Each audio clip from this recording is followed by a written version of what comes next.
बहनोई की मोहब्बत में अंधी हुई शादीशुदा औरत बहनोई के प्यार में पागल हुई। दोस्तों, अगर चैनल पर नए हो तो सब्सक्राइब जरूर कर लीजिए। चचेरे बहनोई से दिल लगाने वाली प्रियंका इश्क में अंधी हो चुकी थी। उसकी मोहब्बत में आड़े आने वाला हर व्यक्ति उसका जानी दुश्मन था। उसने पहले नापसंद पति को रास्ते से हटाने की कोशिश की। वह बच गया। फिर उसने जो किया उसे मोहब्बत की जंग में जायज कतई नहीं ठहराया जा सकता। पूरे शहर में दुर्गा पूजा की धूम थी। सड़कों पर देवी दर्शन और मेला घूमने की चहल पहल हो रही थी। विजयदशमी यानी 5 अक्टूबर की शाम थी। पंडालों में प्रतिमाओं के विसर्जन की तैयारियां जोरों पर थीं। लोग सजी धजी प्रतिमाओं को ट्रैक्टर, ट्रॉली, ठेले और दूसरे वाहनों पर बैंड बाजे के साथ जयकारे के साथ विसर्जन के लिए लेकर जा रहे थे।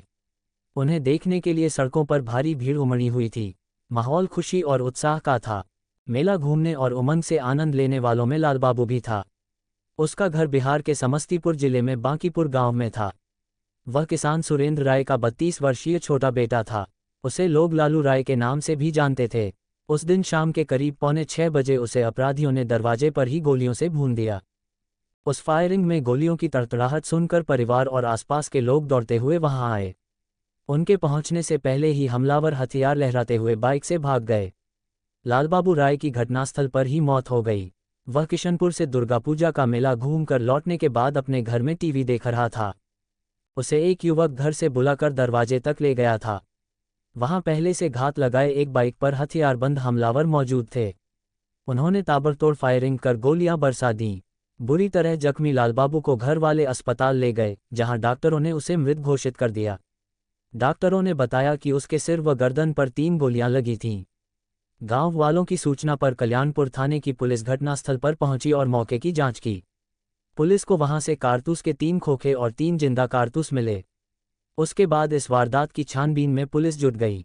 इस संबंध में लालबाबू के पिता सुरेंद्र राय की तहरीर पर 7 अक्टूबर 2022 को थाने में अज्ञात हमलावरों के खिलाफ आईपीसी की धारा 302/34 आईपीसी एवं 27 आर्म्स एक्ट के तहत रिपोर्ट दर्ज की गई। लालबाबू हत्याकांड से पूरे शहर में सनसनी फैल गई। मामले की तहकीकात और हमलावरों की गिरफ्तारी के लिए समस्तीपुर के एसपी हृदयकांत के निर्देश पर सीओ मोहम्मद सहबान हबीब फाखरी के नेतृत्व में एक एसआईटी टीम का गठन किया गया। टीम में कल्याणपुर के SHO Gautam Kumar, inspector Akhilesh Kumar Rai, reserve police बल के इंस्पेक्टर राहुल कुमार, तकनीकी सेल के इंचार्ज इंस्पेक्टर अनिल कुमार सिंह, संजय कुमार सिंह आदि शामिल किए गए। इनके अलावा कल्याणपुर थाना और रिजर्व पुलिस बल के जवानों में अखिलेश कुमार, प्रभात कुमार, निरंजन कुमार भी थे। जांच का सिलसिला घटनास्थल से शुरू हुआ। मृतक के घर वालों से पूछताछ करने के बाद हमलावरों तक पहुंचने के लिए तमाम तकनीकों का इस्तेमाल किया गया। पुलिस टीम को जल्द ही सफलता मिल गई। वारदात में 3 लोगों के नाम सामने आए, जिनमें एक युवती प्रियंका कुमारी का नाम भी था। प्रियंका का नाम ही नहीं आया, बल्कि पुलिस ने उसे ही पूरे घटनाक्रम का मास्टरमाइंड बताया। मृतक लालबाबू उसका चचेरा भाई था। अन्य आरोपियों में एक प्रियंका का चचेरा बहनोई अमित कुमार और अमित का दोस्त अभिनंदन कुमार था। उनके बयानों के बाद गोलियां दागने वाले हमलावरों की भी गिरफ्तारी संभव हो पाए। लोगों को हैरानी तब हुई जब उन्हें मालूम हुआ कि इस वारदात को अंजाम देने में प्रियंका चचेरे बहनोई अमित कुमार से प्रेम करती थी, जबकि प्रियंका की शादी हो चुकी थी और अमित भी 2 बच्चों का बाप था। प्रियंका की शादी 1.25 साल पहले 25 जुलाई 2021 को दरभंगा जिले के रमौली गांव निवासी शिक्षक रामपुकार राय के एकलौते बेटे विजय कुमार राय के साथ ही हो चुकी थी। उसका दुरागमन गौना नहीं हुआ था। उसके लिए परिवार वाले तारीख तय करने की योजना बना रहे थे, जबकि वह अपनी शादी से खुश नहीं थी। उसने अपने माता पिता के अलावा परिवार में सभी को खुले तौर पर बता दिया था कि उसे पति पसंद नहीं है। इसका उसने जो कारण बताया वह परिवार के लिए और भी चौंकाने वाला मगर अमान्य था। दरअसल वह अपने ही चचेरे बहनोई के प्रेम में पागल थी, जबकि जीजा और साली के बीच के इस प्रेम को परिवार किसी भी सूरत में स्वीकारने वाला नहीं था। यह उसकी एक सनक थी जिससे 2 जिंदगियों की खुशी और शांति में खलल पड़ सकती थी। दरअसल कल्याणपुर थाना क्षेत्र के बांकीपुर गांव निवासी वीरेंद्र राय की एकलौती बेटी प्रियंका मनियारपुर गांव निवासी बीरबल राय के बेटे अमित कुमार राय से प्रेम करती थी, जबकि उसकी शादी वीरेंद्र राय के बड़े भाई सुरेंद्र राय की बेटी पिंकी के साथ सन 2013 में ही हुई थी। इस तरह से प्रियंका रिश्ते में अमित की चचेरी साली थी। दोनों किसान परिवार खुशहाल जीवन गुजार रहे थे। प्रियंका को अमित शादी के समय से ही पसंद आ गया था। अमित भी चुलबुली और बिंदास साली पाकर खुद को खुशकिस्मत समझता था। शुरू में तो उसने प्रियंका को हल्के में लिया, लेकिन धीरे धीरे वह भी उसे पसंद आने लगी थी। उसने महसूस किया कि प्रियंका ने उसके दिल में जगह बना ली है। अमित 2 बच्चों का बाप था। पत्नी से उसे कोई शिकायत नहीं थी। फिर भी वह प्रियंका को चाहने लगा था। शायद ही कोई दिन ऐसा होता होगा जब दोनों फोन पर बातें नहीं कर लेते थे। कुछ नहीं तो दोनों व्हाट्सएप मैसेज से एक दूसरे के दिल को तसल्ली दे लेते थे। परिवार में प्रियंका 2 भाइयों में बड़ी थी, जबकि पिंकी 2 भाई और 4 बहनें थीं। लालबाबू पिंकी का छोटा भाई था। प्रियंका के बारे में लालबाबू को भी मालूम था कि वह उसके बहनोई से प्रेम के चलते अपने पति को नापसंद करती है। ये बात उसने अपने चाचा को बताई और कहा कि जितना जल्द हो सके वह पंडित से कहकर प्रियंका के दुरागमन की तारीख निकलवा लें। प्रियंका के पिता लालबाबू की बात को गंभीरता से लेते हुए दुरागमन की तारीख 5 अक्टूबर 2022 तय कर दी। दूसरी तरफ प्रियंका इस तारीख को टालने की कोशिश करने लगी। इसके लिए उसने एक खुराफाती योजना बनाई। उसने तय किया कि क्यों न पति को ही मौत की नींद सुलाने का उपाय किया जाए।